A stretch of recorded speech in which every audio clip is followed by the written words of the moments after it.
Hello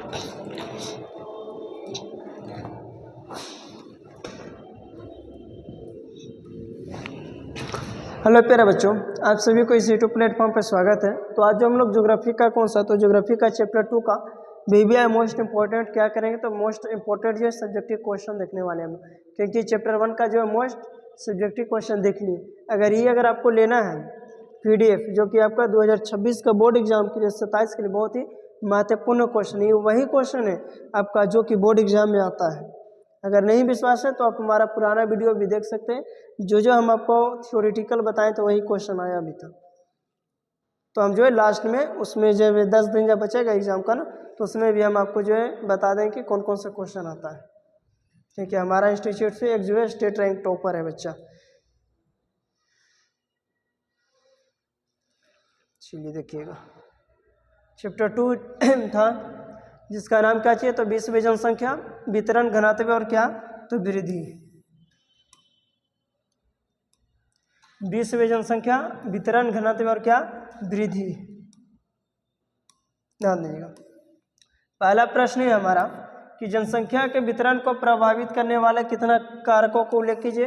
3 भौगोलिक कारकों को उल्लेख कीजिएगा। ध्यान दीजिएगा कौन कौन सा था। पहला है स्थलाकृति। पहला कौन सा कृति, स्थलाकृति, जलवायु और आपका मृदा के क्या, तो मृदा की उर्वरक शक्ति। मृदा की क्या प्यारे बच्चों, तो मृदा की जो है उर्वरक शक्ति। अब इसके बारे में थोड़ा सा समझिएगा कि स्थलाकृति क्या होती है। तो याद रखिएगा कि स्थल की आकृति जनसंख्या वितरण को क्या करती है, तो जनसंख्या वितरण को प्रभावित करती है। पर्वतीय पठार तथा उबड़ खाबड़ प्रदेश में लोग कम निवास करते हैं, जबकि मैदानी क्षेत्रों में लोगों का निवास क्या चाहिए होता है प्यारे बच्चों, तो मैदानी क्षेत्र में जो है लोगों का निवास अधिक होता है। किसमें, स्थलाकृति में।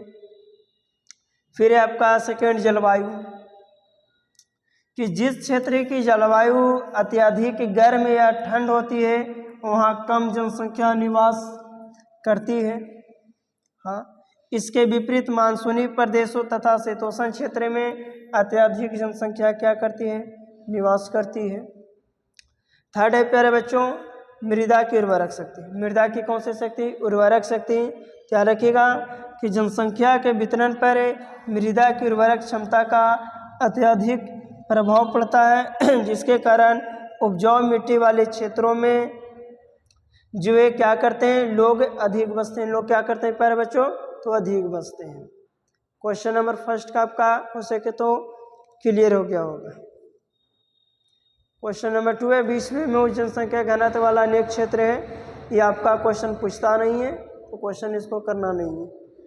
हाँ उसके बाद ही समझिएगा प्यारे बच्चों जन्म दर और मृत्यु दर में अंतर। ये आपका बहुत ही महत्वपूर्ण है। क्या चाहिए कि जन्म दर और मृत्यु दर में अंतर समझिएगा। जन्म दर और मृत्यु दर में अंतर स्पष्ट कीजिएगा। तो जन्म दर और मृत्यु दर में अंतर की व्याख्या की बात है बच्चा, तो निम्न है। पहला है कि जन्म दर प्रति 1000 बच्चों पर एक वर्ष में जीवित बच्चों की संख्या क्या कहलाती है, जन्म दर कहलाती है।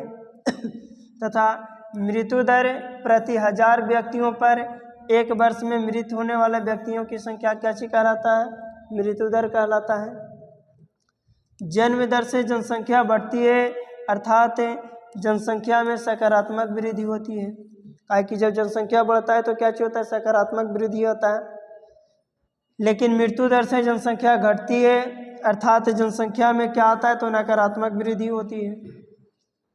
थर्ड है कि जन्म दर को नियंत्रित कर सकते हैं, लेकिन चिकित्सा सेवा की सहायता से मृत्यु दर को भी क्या कर सकते हैं प्यारे बच्चों, तो मृत्यु दर को भी जो हम लोग नियंत्रित कर सकते हैं। ये आपका बोर्ड में पूछा जाता है। फिर आपका बोर्ड में पूछा जाता है प्यारे बच्चों प्रतिकर्ष कारक और अपकर्ष कारक किसके लिए जिम्मेदार होते हैं, तो दोनों के दोनों जिम्मेदार प्रवास के लिए होते हैं। समझिएगा प्रतिकर्ष कारक और अपकर्ष कारक में अंतर, दो अंतर पूछा जाता है। ध्यान रखिएगा कि प्रतिकर्ष कारक प्रकृति की ओर से आता है। प्रतिकर्ष कारक किधर से आता है, प्रकृति की ओर से आता है। अपकर्ष कारक जनसंख्या को अपनी ओर क्या करता है प्यारे बच्चों, तो अपनी ओर जो है आकर्षित करता है। अपनी ओर क्या करता है, तो अपनी ओर जो है आकर्षित करता है। अपनी ओर क्या करता है प्यारे बच्चों, तो आकर्षित करता है। उसके बाद समझिएगा, प्रतिकर्ष कारक प्रवास के लिए उत्तरदायी होते हैं। इसके अंतर्गत भूखमरी, आपदा, बाढ़, सुनामी आदि आते हैं। तथा कर्ष कारक के प्रति लोग अपनी इच्छा के अनुसार प्रवास करते हैं। किसके आधार पर प्रवास करते हैं? अपनी इच्छा के आधार पर प्रवास करते हैं। इसके अंतर्गत बेहतर रोजगार, अच्छी शिक्षा, उच्च वेतन आदि आते हैं। किसमें? प्रतिकर्ष कारक और अपकर्ष कारक में।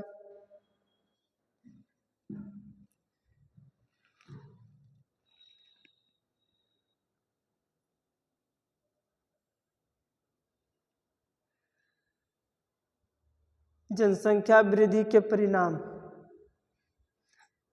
हाँ प्यारे बच्चों, ये पूछा जाता है, ध्यान दीजिए कि जनसंख्या वृद्धि का परिणाम बोलेगा तो जनसंख्या वृद्धि के क्या परिणाम है? तो जनसंख्या वृद्धि के निम्न प्रभाव होते हैं। आया समझ में? बेरोजगारी, रहन सहन का निम्न स्तर, गरीबी और कुपोषण, आवास और सामाजिक सुविधाओं में क्या? तो कमी, पारिस्थितिक असंतुलन, सामाजिक तनाव में बढ़ोतरी, अपराधों में वृद्धि, बाल श्रम तथा बाल शोषण जैसी समस्याओं का क्या होती है? उद्भव होती है। संसाधनों का दुरुपयोग होता है। क्लियर? इतना आपको लिखना है। जनसंख्या ह्रास यानी कि जनसंख्या अगर कमेगा तो क्या परिणाम होगा? तो परिणाम निम्न होगा कि निम्न जन्म दर होगा, वयस्क जनसंख्या में कमी होगा, श्रम बल की कमी होगी तथा उच्च शहरीकरण, औद्योगिकीकरण इत्यादि होंगे। क्लियर? क्लियर हो गया होगा? अरे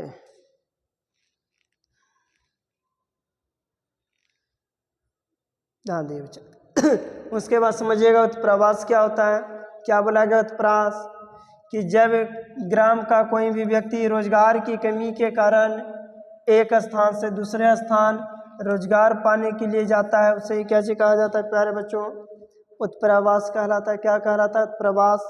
लेकिन वहाँ पे जाकर निवास कर जाता है, ये कैसे कहलाता है? उत्प्रवास कहलाता है। याद रखिएगा। जनसंख्या घनत्व को परिभाषित कीजिए। इसको आपको याद रखना है, 2 नंबर में पूछा जाता है। प्रति वर्ग किलोमीटर क्षेत्रफल पर निवास करने वाले कुल लोगों की संख्या को क्या कहते हैं प्यारे बच्चों? तो जो जनसंख्या घनत्व कहलाता है। ये याद रखिएगा। दोनों को दोनों आपका मोस्ट VVI क्वेश्चन।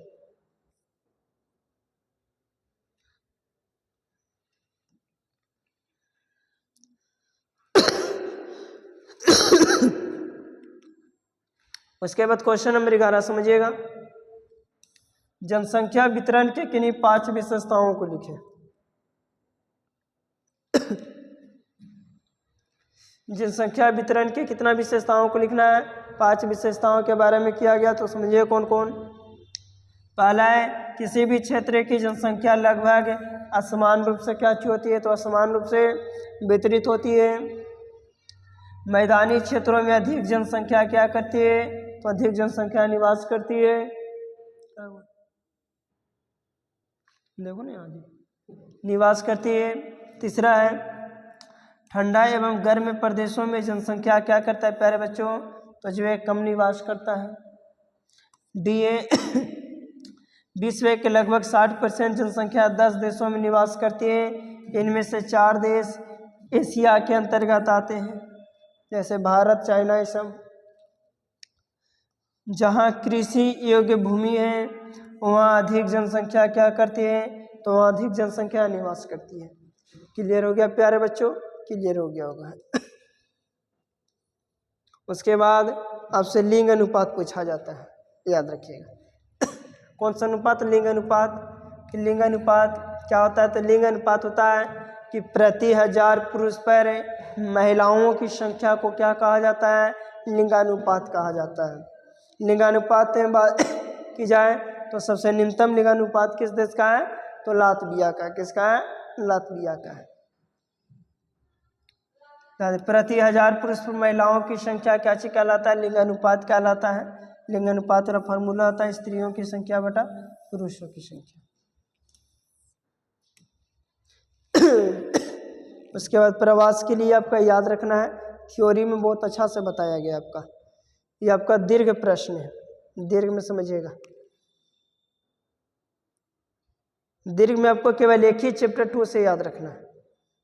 हाँ, जनसंख्या परिवर्तन के 3 घटक कौन से हैं? जनसंख्या परिवर्तन के 3 घटक कौन से होता है? बस आपको दीर्घ में यही एक प्रश्न याद रखना है, बाकी प्रश्न याद रखने की जरूरत नहीं है चैप्टर 2 से, खासकर ध्यान दीजिएगा। हाँ, और एक और पूछा जाता है जनकांकीय संक्रमण सिद्धांत।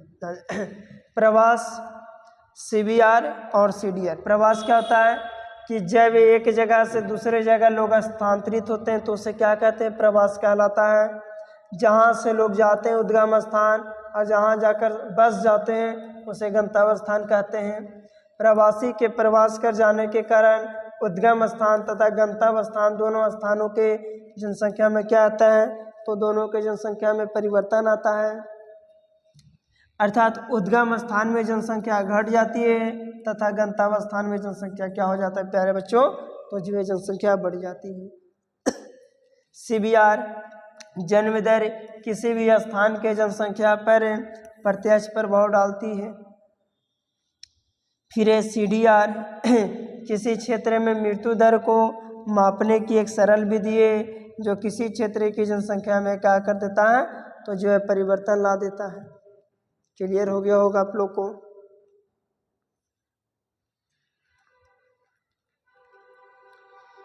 बाकी तो आपको बताए दिए। हाँ बच्चा, बोले ना कि एक पूछता है यार जनकांकीय संक्रमण सिद्धांत।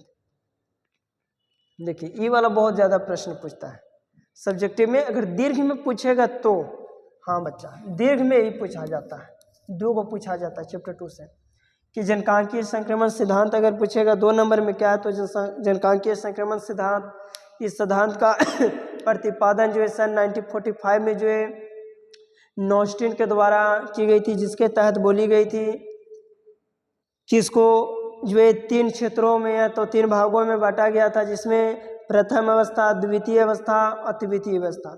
प्रथम अवस्था जिस अवस्था में जन्म दर उच्च एवं मृत्यु दर भी महामारी के कारण उच्च होता है।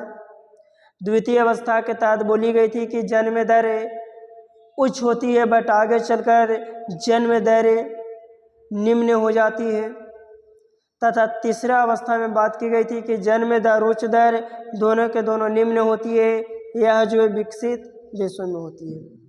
ध्यान दीजिएगा, वही है प्रथम अवस्था, द्वितीय अवस्था और तृतीय अवस्था में बात किया गया। बाकी आप लोग इसको PDF से देकर पढ़ सकते हैं, या तो थोड़ा सुना सकते हैं, या तो लिखिएगा या स्क्रीनशॉट लीजिएगा, वो आप लोग कर लीजिएगा। ताकि दीर्घ पढ़ाने में बहुत ज़्यादा जो है लंबा टाइम लग जाता है। बाकी जो आपका चैप्टर 3 है, चैप्टर 3 का सब्जेक्टिव जो है हम लोग करेंगे, ठीक है। बाकी मिलते हैं फिर से हम लोग नेक्स्ट वीडियो में।